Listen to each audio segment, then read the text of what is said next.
No, but I'm going to ask you about your weekend because I've got something to say about my Well, weekend. hello.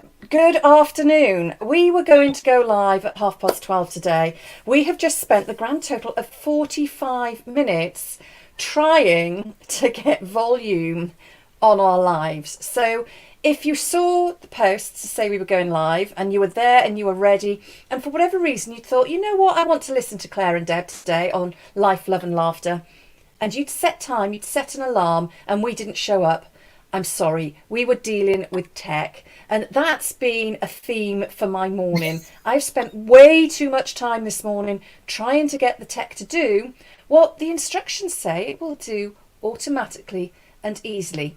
But never mind, we are Yeah. here now. Better late than never. Better Yeah. to arrive than not arrive at all, is what I say. So, hello, happy Wednesday. This is the second of Life, Love and Laughter with Deb and Claire. Who knows, by the time we do our third one, we might have worked out the tech. We've even had the people at StreamYard on their live chat, chatting to us as well, and they couldn't work out what was going wrong. So who knows? Maybe it's language barrier. Maybe it's that I'm in the UK, Claire's in Sweden. Who knows? But first of all, I just need to have a little slurp of coffee. You carry on and having that slurp of coffee. We've had fun though. I've got to say we have had fun trying to fix it. And actually, my phone is still connected somehow to this StreamYard, and I've had to sort of, because it was echoing. I've had to throw it out. It's in another room because it's still echoing, and it's nothing. It's everybody says, "Oh, I'm rubbish at tech," and I heard this yesterday. I think we were on a meeting or something, and somebody said, "Oh, I'm rubbish at tech," and I'm just thinking, you know what? There's so much out there right now. There's so many fixes, there's so many buttons to press, there's so many updates, that how on earth can we be rubbish at tech? We can't be that rubbish at tech because we've actually got on StreamYard. So we've got to be quite good. And before we move on, if anybody is watching, I think you have to click on StreamYard, don't you? So we can see who's watching. Somebody was watching, they jumped back off. But Yes, if you're certainly watching if you're in online, Facebook.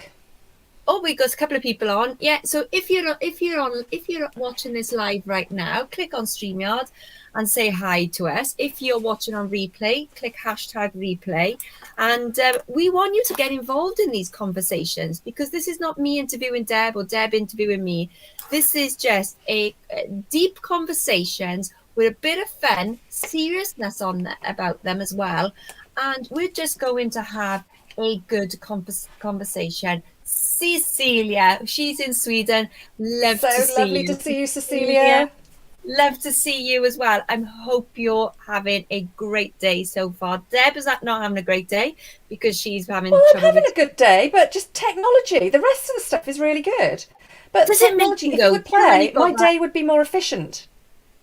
Yeah, I get it. I get that. Don't you find that and I was getting this like within the last, as time was getting on, because I don't like being late. As time was getting on, I was just getting. It makes you get a bit anxious, doesn't it? This technology, why it doesn't work or anything like that. So, Cecilia, let us know there. Do you get anxious with technology? And you know what? We're all busy business owners. Yeah. We're all mums, or many of us are mums. We Mm. time is not, we don't have lots and lots of spare time. And we do these things, we adopt these things to create efficiencies in our life. Oh, somebody is ringing me. I'd actually got my phone on silent as well, and that's one of the numbers that is allowed to override that. So let me Oh, put I it on never knew you silent. could do that. I never knew you could override your Yes. number. Well, see Yes, that. you can allocate certain numbers to override your do not disturb settings. Oh, you're going to have to let me know how to do that. I'd love to know how to Works do that, really because well. Richard always has a go at me. He's like, why is your phone always on silent? I can never get hold of you. And I'm saying, well, because if I'm concentrating on something, and the phone is beeping all the time, I just put it on silent. And then he rings me then he can't get hold of me. So that would be great so I can get his number to override the silence. Yeah, That'd be I can't quite remember how I did it. If I go in and try and do it, I'm sure I'll get there eventually. It's somewhere in settings anyway. But fantastic. I was thinking we're all busy. We all don't have excess time, and we adopt technology because we've been assured it's going to make life easier and it's going to make more efficiencies for us and save us time, which is something none of us have in abundance. And when it works, let's face it, when it works brilliantly. Life goes swimmingly. But when it doesn't work, and I've got stuff I've been doing in my business lately, and I was going to launch something at the beginning of October. We're now, the 12th of October. I've delayed the launch because it's the tech that's holding me back. And I got to the stage where I thought, you know what? I know how to do this without the tech. It's not going to look good. It's not going to, it's not going to be all singing, all dancing. But I've got to get something out there because I've promised myself I wanted to. And the longer I wait in sending stuff out into the ether and letting people know what's coming next, the less people will be on it because I won't have given them the notice. So I just got to the basis now. Hey, Deb, you know what I say, better done than perfect. Well, exactly. And that's where I've got, because I recognise I was trying and aiming for perfection. And of course, we can never get there. I was having that conversation. I was on a podcast this morning speaking to somebody in Australia early this morning. It was their evening. And we were talking, about the pursuit of perfection, how we let that stop us. And it came to me in a moment of clarity. When you think about winning a sale, when you think about getting a job, a promotion, we have 1 hour in which to let the prospective client or the prospective employer, less than an hour sometimes, let them know how good we are. And in that moment, we are able to persuade them with our expertise, with our knowledge. They'll ask us certain questions they want answers to, and we answer them. And when we give them the answers they want, that's when we get the sale, that's when we get the job. But as women, before that, we end up telling ourselves, I'm not good enough for that job, I don't know enough about this, that client's not going to work with me because I haven't got it all sorted. And we started saying, we are sometimes seen as the women who have it all sorted, and we really don't. And I shared a secret. My day started this way. I was due to do the interview at 8 a.m. UK time this morning. My son decided yesterday he was going to spend the night with his dad, hasn't seen his dad for ages, so I said, no, that's okay. So I had a rare evening all to myself. Not that I did anything exciting with it, I didn't go out kicking up my heels or anything like that. I chose to enjoy the peace and quiet, getting a bit of work done. Then I went to bed and I thought, oh great, I don't have to get up to do the school run in the morning, so I can have a bit of a lie-in. I woke up at 7:45. So I picked up my phone just to make sure. If my son's not here, I always send him a text first thing in the morning. I do the same with my partner when he's not here. And I picked up my phone and there was a reminder that I was on this show at 8 o'clock. Now, I was prepared for the show because I knew it was this week, so I prepared for it anyway. If you had seen me dashing around at 10 to 8 this morning, trying to look somewhat together, I'm grateful that I have hair that perpetually looks like I've been dragged through a hedge backwards. Having perpetual bed hair is a real bonus at times. It's not great when I want to look really glamorous and really, really done, because it rarely works that way. And I'm grateful that I like to get my eyelashes done, because it meant I got out of bed, I threw a dress on, and I looked done. And I sort of slid into my seat, slid into my seat. I was like, I'm here, I'm prepared, I'm sorted. But the reality was, what they were seeing wasn't the reality. The reality is that I was a bit flustered, annoyed with myself because I just hadn't looked at my calendar before I switched the computer off last night. Last thing I do every evening, check my calendar for the day ahead. Something I did in all of my time in corporate. Before I log off, have a look what I've got coming the next day, so I'm mentally prepared, although I will have prepared for those meetings. Didn't do that last night because I was just saying, yay, I've got 24 hours to myself, I can kick my feet up. I've done that. I have done that. It's when you're just so it's that excitement of having that morning to yourself overrides anything that happens the next day. And I've done that quite a few times, exactly what you just said. Put in the comments if anybody's watching or watching on replay, how many people have done that, with the excitement of the next morning, of having that morning to yourself overrides that important meeting that you're supposed to have, and then you have to, or the amount of times I've done exactly what you said, and I'm not as lucky as you with your hair though, Debs. You know, my hair is just like, my hair is just like, I wake up and it's like, do you remember that advert with the honey monster? You know, it's like the hair is just all up there. Yeah. You know, and yeah, it's not a pretty sight. It's quite frightening. I frighten myself sometimes when I look in the mirror in the morning. You know, so I've got to put a bit more effort in than you have. I just cultivated that look, and now it's like, you know what? It's what my hair does, and that's it. It's tough. Secret is, I right, spent I've years looking straightened my sorted. hair today because I knew I was going on camera, but at the back of my hair, I haven't straightened. And this is it, isn't it? Perception Yeah. rarely mirrors reality. Look at theatres. Now, I spent a lot of time on stage. I've spent a lot of time in theatre productions. And if the audience knew what was sometimes going on the stage, because things haven't gone right, what was going on? I've been in a play before now where I put my costume on, really, really quick change, and the zip went. There was a zip on it rather than Velcro. The zip went, and it had to be, the zip went in the costume of the scene where I was meant to have my back to the audience for the entire time. Well, of course, I couldn't put my back to the audience. It was period drama. The illusion of me being in this beautiful dress with a fitted corset, etc., was going to be completely lost seeing me in my grey old bra and pants gaping at the back.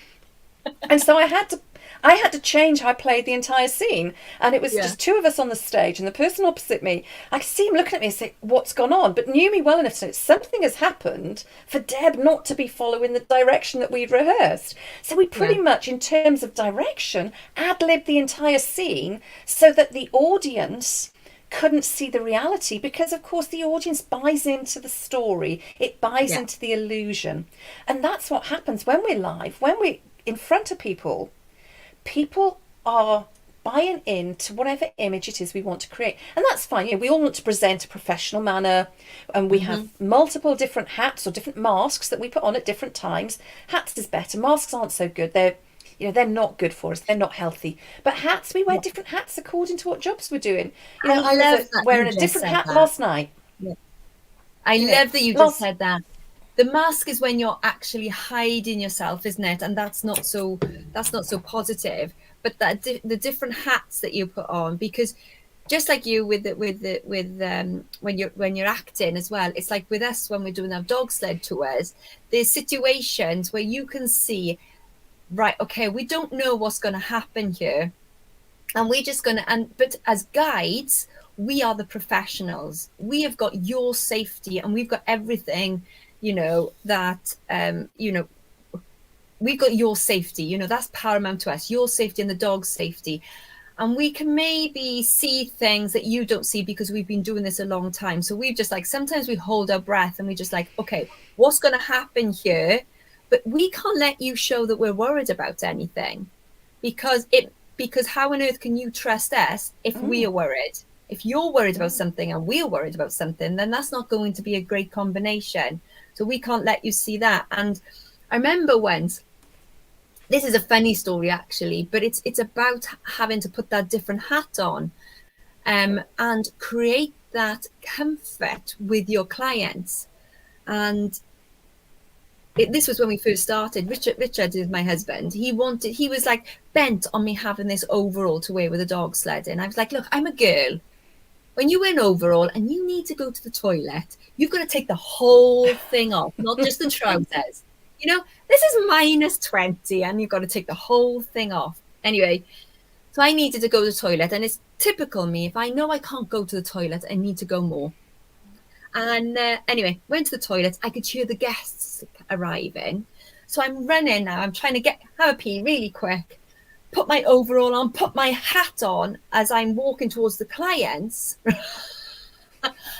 And as I'm put my hat on, I don't even know if I want to hear the end of this. There's just pee dripping down my face. And as I'm saying to the guests, hi, my name's Claire, and I'm like this. But, you know, what happens if I had, and that's a really funny story. I'm laughing to myself all the way around all the way around the dog's tour, I'm laughing. And I said to Richard after, you can't believe what happened. But can you imagine how that gets? If I said, oh, hang on a minute, I got a bit of pee on my hat. Let me just clean it off before. They wouldn't have been amused, would they? Can you imagine somebody shaking their hand with pee on their hat? They wouldn't have been amused. But it's putting those different hats on, still being your authentic self and not hiding so much behind the mask. I love that what you just said there, Deb. That was just absolutely amazing, and it's true. And that's a light bulb moment for me, actually. Different hats, not the mask. That's a good one. Different hats. I like that. I'm going to put that up here. And do you know what? Your anecdote there brings me really nicely into something else I wanted to talk about. And, this is kind of self-care as well. And in my program, I have a module called Step Into Selfish. It's really important that we look after ourselves, and not just the pampering aspect of it, but we look after our mental health, our physical health, and make sure that we're in our optimum condition, then our optimum operating condition. And I recently went and did my weekly shop, as you do, picked up some toilet rolls, a bag of toilet rolls, came home, didn't really notice what I'd picked up, discovered that I'd picked up scented toilet paper. Now, I thought, okay, don't really know why we need scented toilet paper, but there you are, thought nothing more of it. Now, that was the day before I ran a half marathon. Got to slide that in there. I ran a half marathon recently. But that was the day before I ran a half marathon. Did the half marathon, got home, and in the middle of the night, after running that half marathon, I woke up in agony. I ended up going to the bathroom, getting a damp flannel and having to hold it between my legs. And my first thought was, I've just run a half marathon, I've had sweaty running kit on, blah, blah, blah. Thank you for doing it. And that's maybe, maybe there's just a bit of bacteria, whatever. It's quite easy to pick up a UTI. Yeah. But this hadn't gone. I did all the thing, drank the water, got the bicarb soda in water, which is disgusting, but it neutralises everything. Didn't do anything. And this pain was getting worse and worse. And I'm not going to go into graphic detail. It was itchy, it was uncomfortable, and I was feeling sick to the point where my kidneys started to hurt. Wow. So I thought, I've got a UTI here. Transpired, yes, I did have a UTI, but it was as a result of an allergic reaction to the chemicals in the scented toilet paper. I can imagine. Why are they selling scented toilet paper? We are told from when we're teenagers, when we are young girls starting our periods, we have to be careful about the pH balance in our vagina. Yeah. And yet they now market scented toilet paper as something that we need to have. Yeah. To mask natural functions and to make them nicer, more palatable. Yeah. Well, actually, what they're not saying is how dangerous these are. Very few of us use strongly scented soaps, shower gels, you name it, in that area because they are so damaging for feminine hygiene. Yet, scented toilet paper is equally as damaging. And I can't begin to tell you the pain I was in. No, I hadn't even realised it's what I picked up. It wasn't clearly marked. And it was only when I was asked by the GP. And I said, actually, it has got a smell to it, because you could smell it, but I thought nothing of it. I just thought, oh, okay, scented toilet paper, that's a bit weird, but that's it. Yeah, yeah. And I was in so much pain. We're now 10 days down the line. I'm only just recovering. It didn't clear automatically. I've had to have a course of antibiotics. It's only just clearing. This is dangerous. So I'm sorry if it's graphic for lunchtime, but I just feel I need to raise awareness of how damaging scented toilet paper can be. I don't know, I'm pretty certain you can probably get it in the States. I don't know if it's prolific in Europe, but obviously you can get it over here in the UK. Let us know if you're in the comments watching the replay. Has anybody used scented toilet paper before, and did it affect you? because that's really interesting. I'd never heard of scented toilet paper before, so I will definitely be looking out for that, Debs. And I will not be Thank you. using it. I promise you No, that. don't, because I tell you what, it was incredibly Oh painful, um, and no, worst not thing. just internally. And the thing That's is, you don't want to TMI. be You don't need to know walking. anymore. You don't want to be walking down the street, and having an itch and thinking, "Oh, I can't itch." No, no, and I'm not going to go into any more graphic detail than that. But I'm just so grateful that in my socks drawer I have tights and I have hold-ups.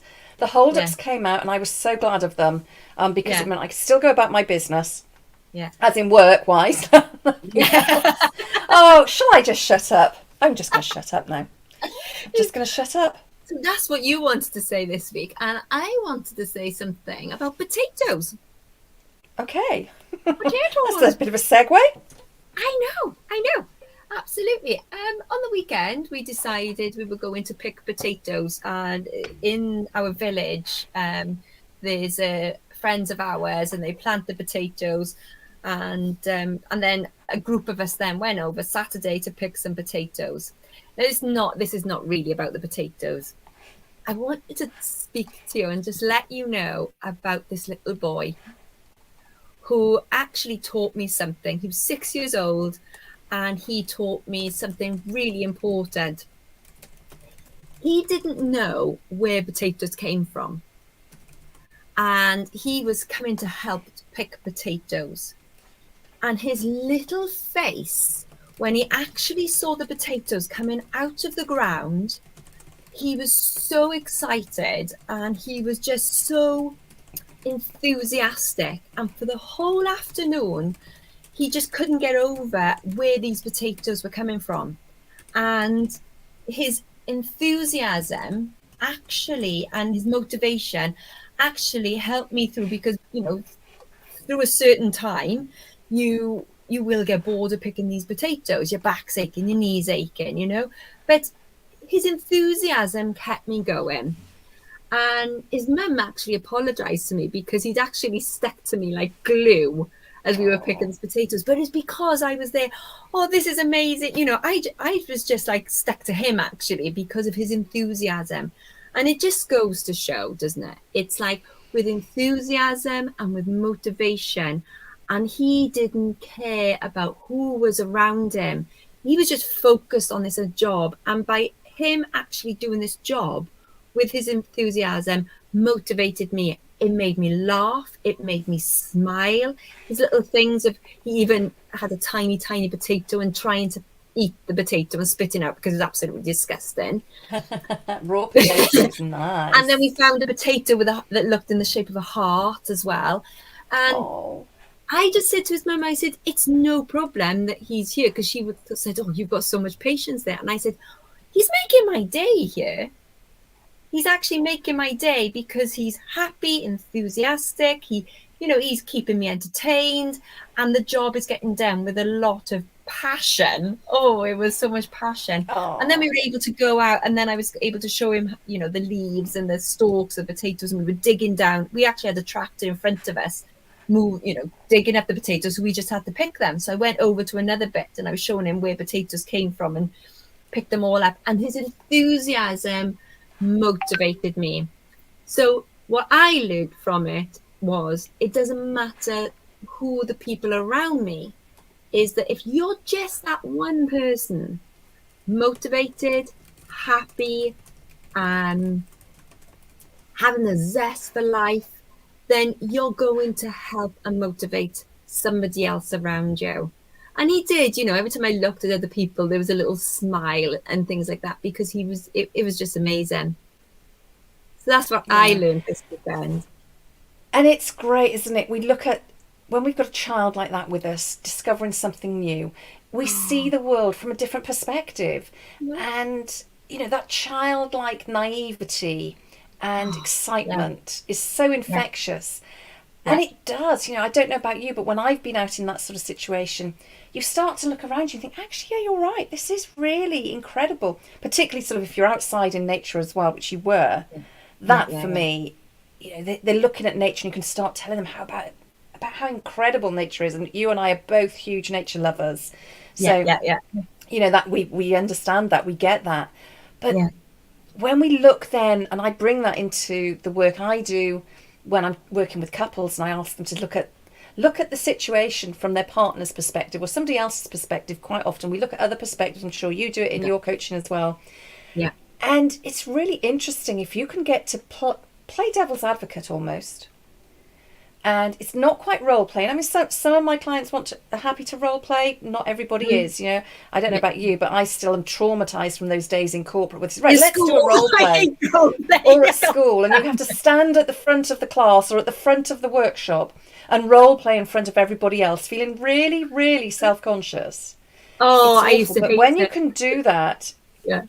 The best role play I ever did was in my first aid course, and I had to pretend I was having an asthma attack. I'd done such a good job, I actually had an asthma attack. I couldn't breathe. That's what you call method acting. That's what you call method acting. Amazing. So it's never been a positive thing for me, role play. But that's it. So many people have such a bad experience of role play, and it doesn't have to be like that. Or you mention role play, and people think, oh, I see, things are going to get a bit interesting now. Nudge, nudge, wink, wink. So we have so many negative connotations or naughty connotations with it. But you can have fun with it as well. You can bring it into daily life. Things like doing mock interviews with, say, your teenagers. And I'm to do a lot of that with my son at the moment. Yeah. Because, of course, we're now going through open days and decide which universities he wants to go to. It's all very exciting, but very nerve-wracking as well. And because he wants to do drama college, of course, it's auditions as well as interviews. So he's going to have to do it. Yeah, he's got to do that. I can't do the auditions for him, nor would I want to. No, he's going to have to do the role. He's going to have to do the role. We're doing that. Yeah. And sort of asking him questions, playing devil's advocate. And there's lots of sulks. Oh, Mum, no, why are you asking me that? Because you might be asked it, And it's actually, the role play helps us to deal with situations in our life that maybe we don't feel ready for. And it is a part of coaching, that we help our clients with that. We help them get through whatever's going on. We help them find from what's within them to achieve what they want to achieve. And if one of the tools we use is role play, and it's effective, why not? And you can have fun with it as well. And I suppose you can actually look at it. You can look at it as when you this is actually amazing what you just said, because it actually, you can look at it as, when you do your planning and your goal setting and everything for where you want to be now, where you want to be in 6 months' time, where you want to be in 5 years' time. And it would be great actually to do that role play and put yourself in that situation, so you are visualizing where you want to be in those 5 years' time. So, for example, if you're lacking in confidence, if you want to get that job interview, if you want to have that working relationship, I'm not going to say perfect, because perfect is different for everybody, isn't it? But that working relationship for you, if you want to build that business, is actually put yourself in that position and role play. That'd be a good idea, actually. Role play your day instead of writing it down. Role play your day of how it will be and how you want it to look. What do you think of that? Well, that's it, your perfect day. But very often we write it down, don't we? And I know you and I have had this conversation before. I'm the world's worst planner. I can organise anybody else to within an inch of their lives, but I hate being bound by what I perceive are the shackles of time constraints. So everything for me, I have a loose plan. It's all there. I sometimes say to myself, Deb, if you actually had a plan that you followed, you're where you are now. Imagine where you could have been if you'd actually had a plan that you'd followed. And I'm having to learn how to do that. It's something I've resisted for years and years. But I am recognising now that if I plan and I have a strategic plan how to get there, to achieve my goals, it works. Yeah, I've resisted it for so long. Not because I don't know that it works, but because I felt that, no, that's somebody else trying to control me. And my abusive relationships of the past have been about Yeah. control. So it's not, it's almost a subconscious resistance to having something control me. Yet I Yeah. know those days, those weeks, those months where I said, right, this is what I want to achieve by the end of the day, the week, the month. This is what I've got to do. And you get your head down and you do. You don't just achieve it, you smash it. But the other times I think, oh, well, I'll get that out there at some time. It's not going to worry. As long as it's out there sometime in the next 6 weeks. Better done than It's perfect. going to be the 11th hour that it gets out there. Yeah, better done than perfect. It'll be the 11th hour that it gets there because there's no major deadline. Give me a Yeah. deadline, I'll smash it. Yeah. Let me be a little bit flaky. Yeah. Exactly. I always say that to people. Don't say, oh, Claire, take your time. I said, because I will take my time. It'll be forever. So just make sure that I have a deadline, of when something has to be done. Because take your time, I will, and it'll never happen. It's interesting, isn't it? And I think sometimes as well is that maybe when we plan, are we planning and sometimes our plans have not succeeded, so we're afraid that it's not going to succeed. There could be an array of reasons why we don't plan, but one thing that I always say, and the young girl that done her internship with me last year, she said, oh gosh, Claire, your life, you plan. And she says, your plans are like this, Claire. You plan, you know that plan's going to fail, so you plan again, and you make sure that you're flexible, that plan can take the A, B, or C road. Because that's how my life works. I work with people, I work with animals, and I've got a very, how do I say it? What sort of husband do I have? I have a very old school husband, shall we say, where plans can actually go all over the place. And so yeah, you it's good to plan, but it's also good to be flexible as well, don't you think? Yeah, but maybe, you and your husband are actually well met because you have that good compromise. And we're the same, actually. I'll have a loose plan. Yeah, we're going to do this. I know what date we're going to do it. I kind of know how I'm going to get there. That's fine. Yeah. He has to plan everything. Now, he's ex-military for a start, so everything has to be planned. I'm sure if he was to write it down, there would be times against it as well. Not just dates, there'd be times. I love it. I do. I actually love it. And he really gets stressed if he doesn't have that level of planning. Whereas I get really stressed with that amount. So we'll both say, yeah, we've got a plan. We've got a plan to go out for the day. So where are we going? As long as I know where we're going and we're going to aim to get there, say by lunchtime, or we're going to get there and have breakfast when we get there and then start our day. That's all I need to know. He, on the other hand, needs to know where we are going, what time we are leaving, what time our arrival time is. He will have researched venues in the area that we could go and have breakfast. He will then work out, well, we should have finished breakfast within about an hour. So that will give us time to get to wherever it is we want to go. And invariably our days out involve a walk somewhere, a long walk. So he'll have planned, and I understand the planning and I understand the safety aspect, and you need to be back before light goes and all that sort of thing. So I understand that element of it. But it is, right, well, we'll stop here and we'll walk for this length of time, by which time then he's got the map out. We should be here and we can stop there for lunch, and that will take us back to this place in the evening where we get back to the car, change our shoes, we can go and have something to eat in that pub there. And I'm just, it's lovely. Don't get me wrong. It is lovely. I really enjoy our days out. But equally, I'm just like, well, let's just rock up and see what's open. Let's turn up. Let's have something to eat. We know we want to do the walk. If we haven't got time to sit down and have breakfast, we'll get a takeaway. And we'll have lunch somewhere on the route when we're hungry, rather than we'll have it at this time. And then in the evening, when we get back into our car and change our shoes, change our muddy boots, then we'll see what's open and see what we fancy. And it doesn't matter because we're done for the day. So we've got time then. And it's really interesting because those two methods, if you like, of planning are poles apart, but they work really well. And we, of course, like you, we've been together a long time now.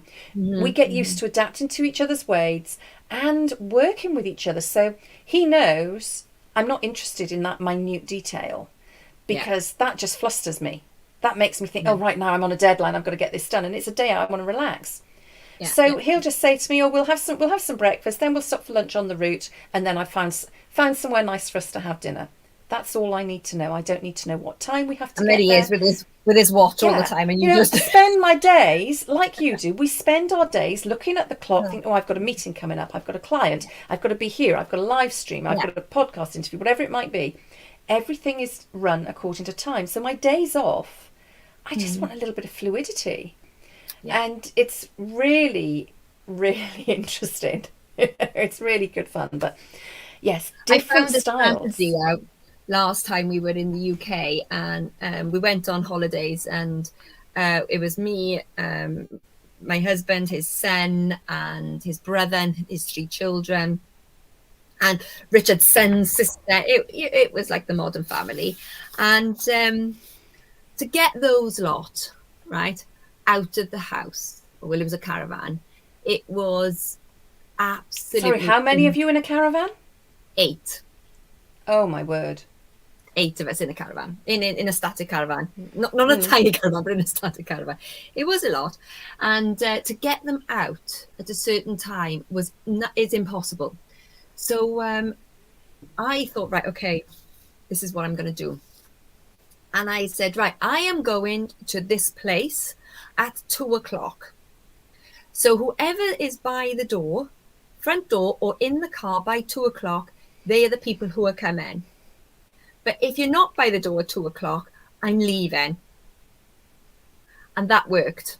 That worked because even though I like my day to be a little bit fluid like you, I also like to know that I'm going somewhere, and I needed, otherwise, if you can imagine waiting around for 7 people, and you've got teenagers, it went from the age of 22 down to 2.5. You imagine everything in between. Word. And trying to get them all. Trying to get them all out through the house, it was just like, can't find my shoes, and teenagers, they seem to think that when you say that you're leaving at 2:00, that's the time to get off the sofa and get ready. That's the time to get ready, yeah, absolutely. So they But could it's see funny. 2:00, I was out through the door, my car keys in the car, starting the car, they were like, shoo, shoo, shoo, shoo, shoo. Everybody was out.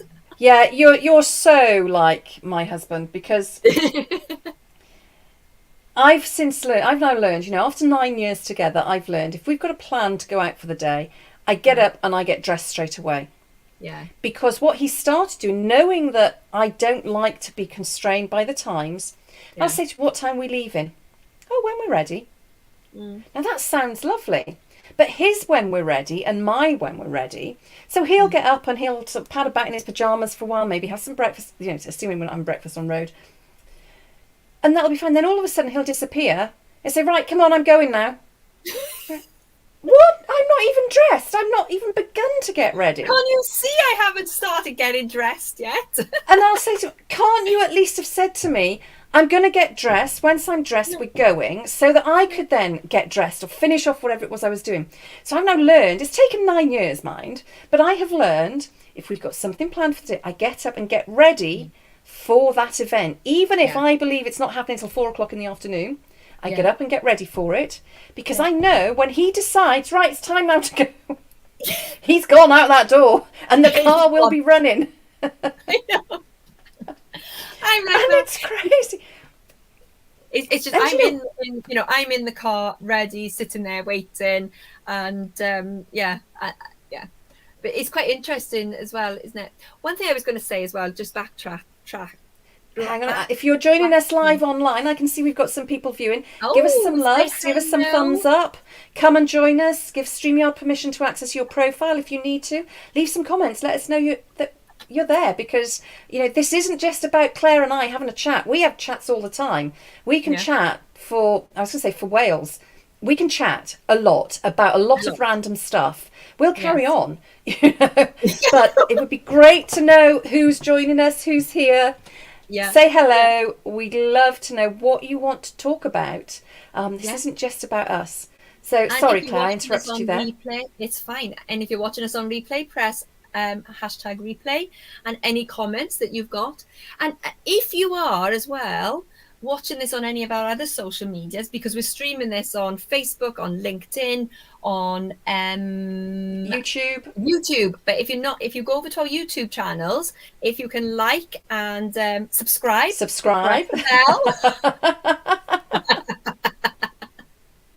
We're then learning. we're learning. Yeah. And Who said you can't treat? I was going to say, Go who on. said you can't teach an old dog new tricks, eh? Well, of course you can. Of course you can. You know, somebody has bought an old dog from us, and Oh. he brought it back last week for us to look after, and he's taught this dog. She's, I think, 10 or 11 years old. He's taught her to say to paw, you know, to give her paw. So I said, yeah, you can teach an old dog. Oh, that's gorgeous. And your It dogs are is so beautiful. How many do you have now? 63 now. You know, we've had 5 new puppies. Yes. How old are they now? 3 weeks. They'll be 3 weeks on Saturday. Interesting, you know, it's really interesting. You think we've had dogs for 11. We've been running this tourist business for 11 years. It's our 12th winter. It's confusing, don't ask. And every time something happens, it's something new. They teach us something all the time. This Absolutely. female, we couldn't even see she was pregnant. And this happens in the human world, doesn't it? You know, where women are pregnant, they don't know they're pregnant, and then all of a sudden they've got a pain in their stomach and they've given birth. Yeah. And this is what happened to this female. We were there, Wow. and we finished feeding, and I said to Richard, I can hear puppies. He said, you can't. I said, I can hear puppies. Looked in their little house that they're in, and there was 5 beautiful puppies, and they're all fine and beautiful. Oh, how gorgeous. Yeah, 3 little silver ones. They like beautiful silvery blue colour, and then 2 black and white ones. Absolutely perfect. 5 boys. Oh. So this is going to be trouble. I know this. I said to Richard, we've really got to work hard with these. To have 5 male puppies and we looked at all the family, and it's just going to be, they're going to be carnage as youngsters. You know, they are going to be. Oh, bless. Just as well I'm not beautiful visiting looking you, because I'd be bringing one back, I'm sure I would. Just I'd be putting it in your gorgeous. bag, don't you worry. I'd be putting it in your my bag. rucksack, through the airport. You'll be ringing us. Can you take this puppy back, please? You know, that's interesting. Well, I'll bring them back in March when I come over. Yeah. You know what's interesting is everybody's like, oh, these cute little puppies, you know, and I'm like, yeah, you know, and I've got to remember, you know, when I first started having puppies, the amount of litters that I've seen now, you know, is that I've got to remember they are special to other people. They are special to us, and I always think, you know, like I love this stage of puppy stage, and I love the last litter we had. I actually spent 7 hours in the little house with the mother while she gave birth, and I had pizza, and I had a bottle of wine with me, and I spent the evening. I think I remember that. I remember you saying about that. Yes. It's always special to me. I love it, you know, and I love watching these puppies develop and grow, and they get their personalities. I love that, you know, and it is special. But, you know, like when people go, oh my gosh, that was my first reaction. Now it's a bit more calmer. Yes, yes. Well, when you've had as many as you have had. Yeah. Yes, I can imagine. They are. Oh, how the most wonderful. proudest moment for me is when you've trained a dog and it's first time, it's on the line, you know, and it's so sweet because it's like a child going into school for the first time. It's there and it's looking bewildered, and it's like, oh, I want to do this right, and they look back at you for security, for you, it's okay, you're doing this right. And then when they run with so much passion and motivation, I cry every time I cry. Aww. Because they just make me so proud. Yeah. And that's so exhilarating, you know, having experienced one of your sled tours. Yeah. It is so exhilarating as a guest, as a member of the public. Yeah. And, you know, you sit on this sled and you think, surely these dogs can't pull us, because you put 2 of us on a sled. Yeah. And grown adults. And yeah, I'm not particularly big, and neither was the girl I was with, but, you know, you just think, these are dogs. And they are so beautiful, and yet they just know what they are doing, and they listen to the commands. They're so well trained. It is so exhilarating. And, you know, we had so much laughter, so much Yeah. fun, so much excitement. And Yeah. there is nothing I don't think I've done that gave me that sense of awe and wonder, so close to nature, yet so exciting at Mm. the same time. And actually, that almost that little bit of fear, because the dogs are in control. You absolutely have to trust what's going on. Yes, you have the brakes on the sled, but ultimately, Yeah. those dogs are in control. And if Mhm. they don't want to stop, they're not going to stop. It was just amazing. And I mean, we had some great times when I was over in March, and I'm Oh coming yeah. back again next March. Can't Yeah. wait to repeat that. I Yeah. promise not to try and kill you next time, but um, Yeah. Deb you tried to know, bring me on the snow scooter. it was just so exhilarating. And we doing things. We said earlier that we're works in progress, and the pursuit of perfection. Better done is better than perfect. And I Mm. recall coming out there thinking, I'm too scared to actually steer the sled, because I didn't Yeah. think I could take control of it. But then I had a go in an area that for me was really open. There wasn't an Mm. awful lot that could go wrong. That felt incredible. Yeah. Likewise, then, when you said to me, right, it's your turn on the snow scooter, do you want to go? And of course, you didn't force any of us to do anything we didn't want to. And No. I No. No. got on that snow scooter, and I was quite apprehensive to start. Yeah. And then by the time we finished, you were asking me to slow down. I was Yeah. just gone. And that exhilaration. And, it's comfort zone stuff, isn't it? It's again what we were talking about earlier. If we push Exactly. ourselves just that little way beyond our comfort zone, we never know what we're capable of until we try it. And if we can do it in a safe, controlled environment, and I knew I was safe. I was with you, I was with your husband, I was Mm-hmm. with the other members of the group, and you had Alex, who was the guide, with you as well. All of you, I trusted, because I knew you weren't going to let guests go out there and do anything that was too dangerous. Yes, there is the risk of Always is with injury, activities. Yeah. always is, but we'd taken the appropriate Mm. measures to ensure the risk was minimal. Yeah. And we got out and did this, and it was just amazing. Like the ice bathing, going into Yeah. that frozen lake through the ice hole to bathe, Wim Yeah. Hof style. Yeah. Again, so exhilarating. And yet, how many of us said, "Oh, I don't know about that, not sure about doing the ice bathing," and we I were don't all think apprehensive anybody about it. really wanted to do it, No. did they? No. And then when it came to it, we did it, and then still we wanted to do it again, because we had built up in our minds Mm. these fears and anxieties, which were unfounded, actually. Yes, based on something we'd read, but not based on all of the detail, not based on the experts. It was all hearsay. And anxiety and fear are future based emotions. Yeah. They're Yeah. emotions that kick in based on something we don't have proof of. Yes. Yeah, I was just going to say that these were all positive outcomes that you're talking about by here, but you can also say about the negative outcomes as well, can't you? Is that when you're going through stress, when you're going through anxieties, when somebody's not being very nice to you, then these are all learning, these are all teaching us, these are all tools.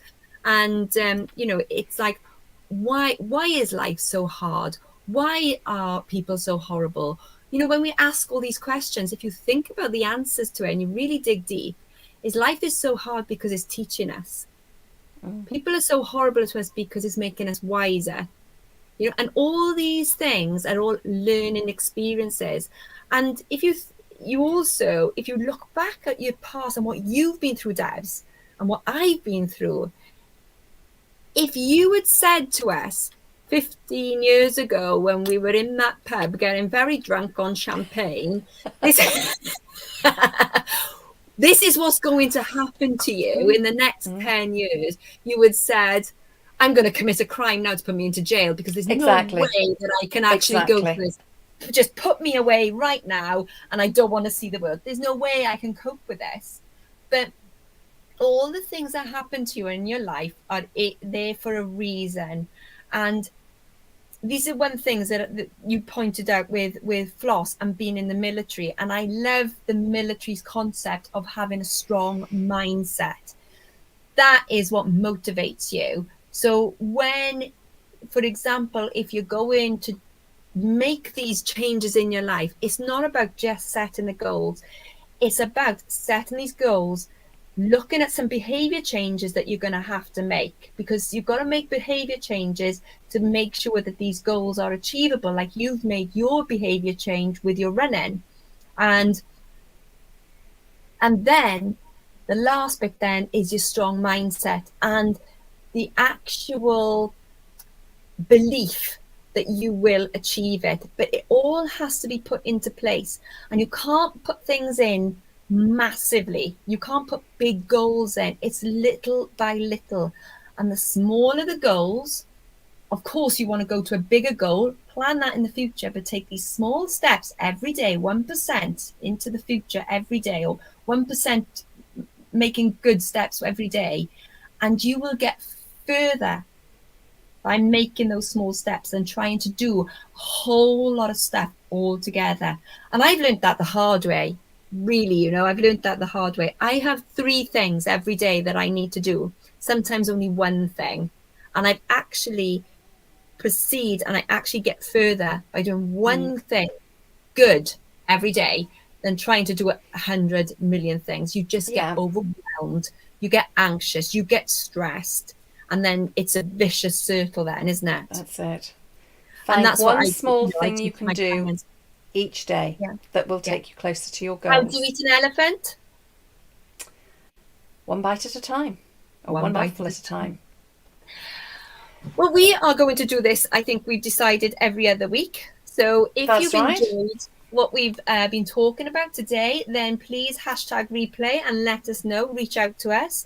My name is Claire Rees, Inspirational Lifestyle Coach, and I help people to be the best of who they want to be and help them to have a belief in themselves as well.